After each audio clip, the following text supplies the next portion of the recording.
No se puede ganar una discusión. Es imposible porque si se pierde, ya está perdida y si se gana, se pierde. ¿Por qué? Suponga usted que triunfa sobre el rival, que destruye sus argumentos y demuestra que tiene toda la razón. ¿Y qué? Se sentirá usted satisfecho. Pero, ¿y él? Le ha hecho sentirse inferior. Ha lastimado su orgullo. Ha hecho que se duela de ver que usted triunfa.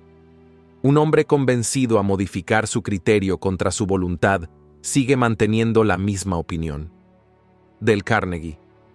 ¿Por qué demostrar a un hombre que se equivoca? ¿Has de agradarle con eso? ¿Por qué no dejarle que salve su dignidad? No te pidió una opinión. No le hacía falta. ¿Por qué discutir con él? 9 de cada 10. Cuando termina la discusión, cada uno de los contendores está más convencido que nunca de que la razón está de su parte. Como resultado de todo ello, he llegado a la conclusión de que solo hay un modo de sacar la mejor parte de una discusión: evitarla. Evitarla como se evitaría a una víbora de cascabel.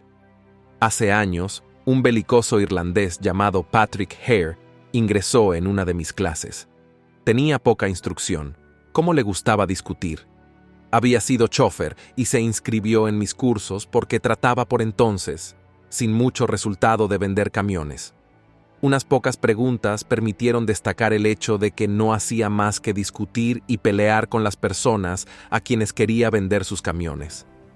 Si un presunto comprador decía algo en contra de los camiones que vendía, Patrick se enceguecía y se lanzaba al ataque. Él mismo nos lo contaba. A menudo he salido de la oficina de un futuro cliente diciéndome: se las he cantado claras a ese pajarraco. Sí, es cierto que se las había cantado claras, pero no le había vendido nada. Mi primer problema no fue el de enseñar a Patrick a hablar. Mi misión inmediata era enseñarle a abstenerse de hablar y evitar las luchas verbales. El señor Patrick es ahora uno de los mejores vendedores que tiene White Motor Company. ¿Cómo lo ha conseguido? Escuchemos su relato. Si entro ahora en la oficina de un presunto comprador y me dice: ¿qué? ¿Un camión White? No sirven para nada. Yo no usaría uno, aunque me lo regalaran. Voy a comprar un camión tal. Yo le respondo: amigo mío, escúcheme. El camión tal es muy bueno. Si lo compra, no se arrepentirá. Los camiones tales son fabricados por una buena compañía. El presunto comprador queda sin habla entonces. Ya no hay terreno para discutir. Si me dice que el tal es el mejor camión y yo asiento, tiene que callarse. No se puede pasar el día diciendo: es el mejor, cuando yo estoy de acuerdo. Abandonamos entonces el tema del camión tal y yo empiezo a hablar de las condiciones del camión White. Hubo una época en que si una persona me hubiera hablado así, yo habría perdido el tino. Habría empezado a discutir contra el tal y cuanto más hablara tanto, más discutiría el comprador en favor del rival. Y cuanto más discutiera el comprador, tanto más fácil sería a los rivales vender sus camiones.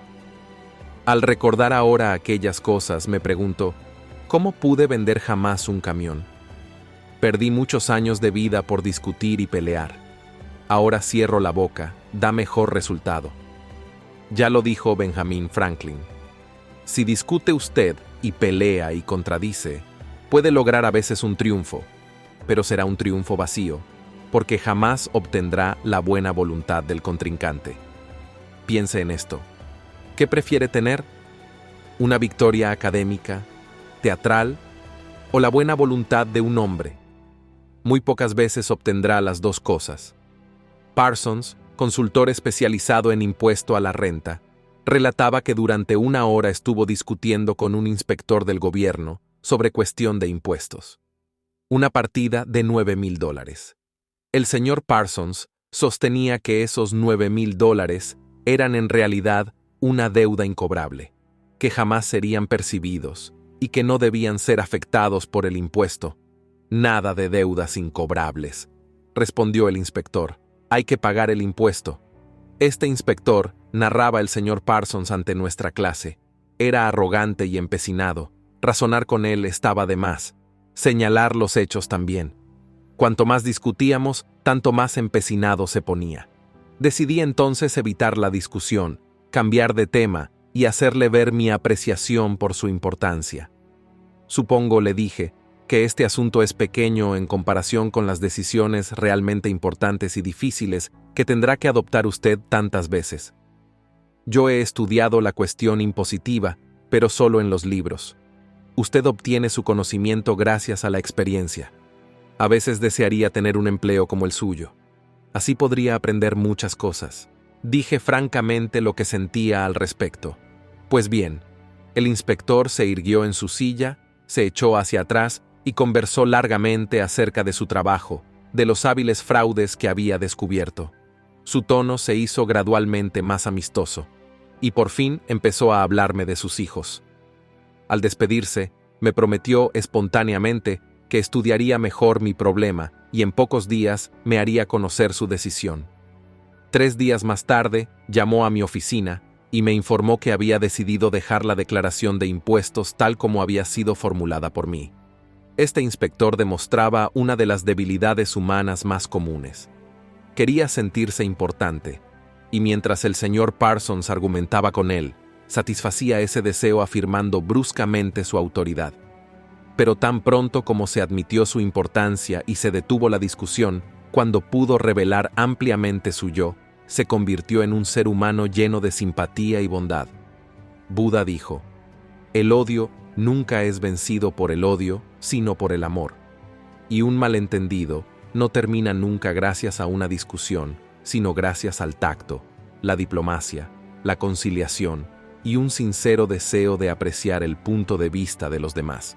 Sugerencias claves para impedir que un desacuerdo se transforme en una discusión. Tome nota cuidadosamente. Acepte el desacuerdo. Si hay algo que se le ha pasado por alto, agradezca a quien se lo recuerde. Quizá este desacuerdo es su oportunidad de corregirse antes de cometer un grave error. Desconfíe de su primera impresión instintiva. Nuestra primera reacción natural en una situación desagradable es ponernos a la defensiva. Puede ser para peor, no para mejor. Controle su carácter. Recuerde que se puede medir la dimensión de una persona por lo que la irrita. Primero, escuche. Dele a su oponente la oportunidad de hablar. Déjelo terminar. No se resista. Defienda ni discuta. Eso solo levanta barreras. Trate de construir puentes de comprensión. No construya altos muros de incomprensión. Busque las áreas de acuerdo. Una vez que haya oído hasta el fin a su oponente, exponga antes que nada los puntos y áreas en que están de acuerdo. Sea honesto. Busque los puntos donde puede admitir su error y hágalo. Discúlpese por sus errores. Eso desarmará a sus oponentes y reducirá la actitud defensiva. Prometa pensar y analizar con cuidado las ideas de sus oponentes. Y hágalo en serio. Sus oponentes pueden tener razón. Es mucho más fácil, en este estado, acceder a pensar en sus posiciones, antes que avanzar a ciegas y verse después en una posición en que sus oponentes puedan decir: quisimos decírselo, pero usted no escuchó. Agradezca sinceramente a sus oponentes por su interés. Cualquiera que se tome el trabajo de presentar y sostener objeciones está interesado en lo mismo que usted. Piénselos como gente que realmente quiere ayudarlo y haga amigos de sus oponentes. Posponga la acción de modo que ambos bandos tengan tiempo de repensar el problema. Sugiera realizar otra reunión más tarde, ese mismo día, o al día siguiente, para presentar nuevos datos. Al prepararse para esta reunión, hágase algunas preguntas difíciles. ¿Tendrán razón mis oponentes? ¿Tendrán parcialmente razón? ¿Su posición tiene bases o méritos ciertos?